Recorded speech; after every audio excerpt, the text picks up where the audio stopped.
Hello mga kasimple. Ayan, good morning. Kakagising ko lang. Ano ng oras? Tingnan ko lang. Hindi ako prepare.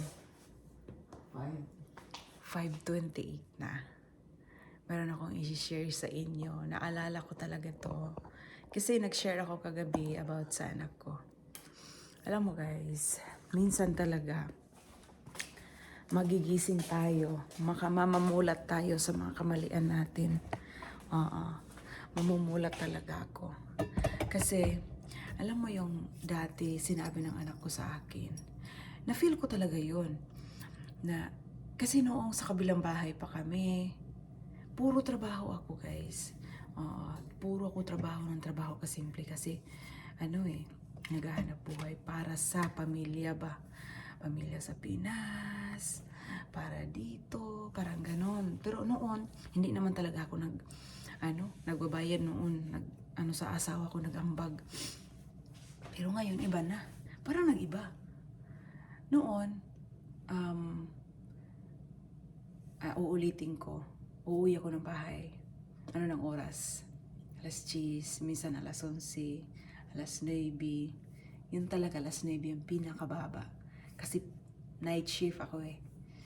So, pagdating ko ngayon dito sa bago kong trabaho, iniisip ko nga, ako ang pipili na anong oras na gusto ko. Kaya nung pag-interview sa akin, yung sinabi sa akin na, you choose what you want time. Yung comfortable ka. Sabi ko nga yung sa HR, yes, I know, thank you, because you know that. I have two little one. I have two kids. I need to take care. Sabi ko, lalo na yung mga homework nila. Kaya sabi niya, yes, yes, yes. Sabi niya, syempre, dito sa company na pinagtrabahuan ko, ang priority talaga nila, yung mga empleyado, yung nila ba, comfortable ang mga empleyado sa kanila. Kaya, dako kay kong pasalamat, no? Kay nakatrabaho ko yung ani nga company. Oo. Bisag tuod sa una, lisod kaayo kong trabaho. Hangtod nga nagpaano na siya ba? Nagpadung sa kagaan sa kong trabaho, nagpadung sa kagaan sa kong gibuhat kaysa sa una mga bughat jud. Lalo na katong first jud na ko work ani nga company. Kaya nakaingon jud ko mga kasimple, ay kaya mo to usahay good mga kasimple, moingon ang akong mama nga, moingon ang akong anak si Gian, moingon gud na siya nga, dili ko mag I love you nimo ma. Ana good, nalo, nakanak ko nung usa niya akong anak. Na mo to na anak ko. Unsa di ay nak, ngano di ay dili ka mag I love you kay mama, ngano man. Siya dili lang, di ko ganahan. Mo di ito mga kasimple. Kay ang time na sa kong anak, wala ko'y time. Matulog na siya, diretso tulog, wala na magsigod na ito mama.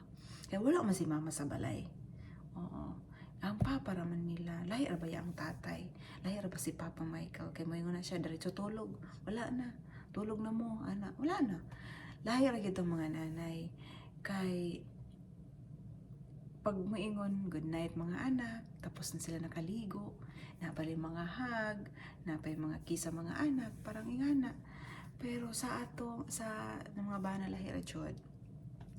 Kaya mo nang akong ingon, usbon jud na ako niya akong oras para sa akong mga anak. Mo to siya. Nag-anaman na siya karon pagka sweet sa kuha, bago siya matulog, at doon. Mahilig siya karon magbasa og libro. Ana yang kinaiya ron. Mahilig ubasa og libro. Unya din ako siya ingon, anak tulog na, bukas na naman. Keep mo lang yung page niya kung nasaan ka na, asa nakadapita. Mo tong giingon niya. Karon lahi na siya. Good night na siya, mahag ko mama bago ko matulog. Nag-I love you na siya sa mama. Dati, gahi yung kay siya. Anak ko, na-feel sure na ako. Ana di ay ni. Ana di ay ni, wala tay time sa tong anak. Puro rakwarta ang gipangita. Mas jud ni, ang priority gid ay nato atong mga anak. Kay, kana bitaw, kung nakabayad-bayad pa ka, ug ing anak nga butang, nakabayad-bayad pa ka, tama na ni. So, ako nga ang priority. Kaysa una, bisag kay wala ko nagabayad-bayad sa mong bahay. Karon na ko na ano ba, karon bisag na anak ko'y ano dali nga magbayad ko, ana. Murag nag-ano na jud ko ang oras na ako sa akong mga anak. Wa na ko'y pakialam kung na ako'y oras nga trabaho dito sa, ano, sa akong work o wala. Bahala gamay anak god, pero mas nalipay ko karon nga nag-transfer ko, daghan akong time sa akong mga anak, akong amo, ako gipapili kung sa oras akong gusto ipasok sa trabaho kanang comfortable jud ko. Oo.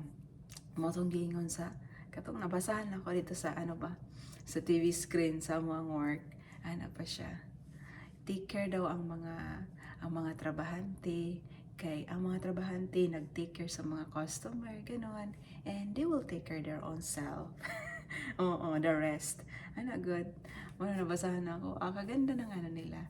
Kasi ang mga tao, guys, sinalagaan talaga yung mga trabahante. Oo, kasi yung mga trabahante, kung paano mo sila alagaan din yung mga customer, na hindi ka naman din nilalagaan ang mga amo mo. Kaya sila dito inuuna yung mga tao talaga. Kaya na-feel ko talaga yon. So, ayan, guys. Oo.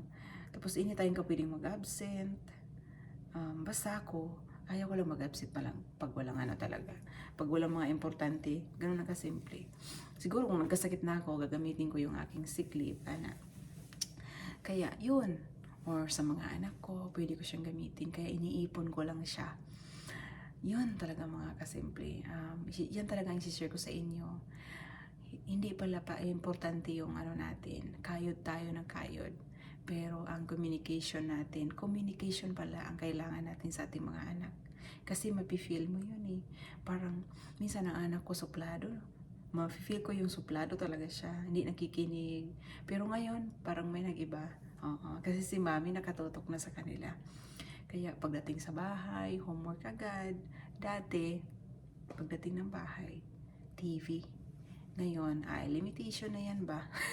Limit na ngayon. Kaya, mo na akong share sa inyo ha. Nga dili day importante, magsiga tagpangitag kwarta. Unya, ang communication nato sa itong mga anak, layo ra jud di ay kaayo. So, nakita yun ako kabaguan niya. So, I hope na continue siya. So, sana ganun din kayong mga nanay, no? Ang priority di ay nato atong mga anak kaysa sa trabaho, kaysa sa pagpangitag kwarta. Kato lang, maging mo na kong kape ni Papangkanong. Bye-bye!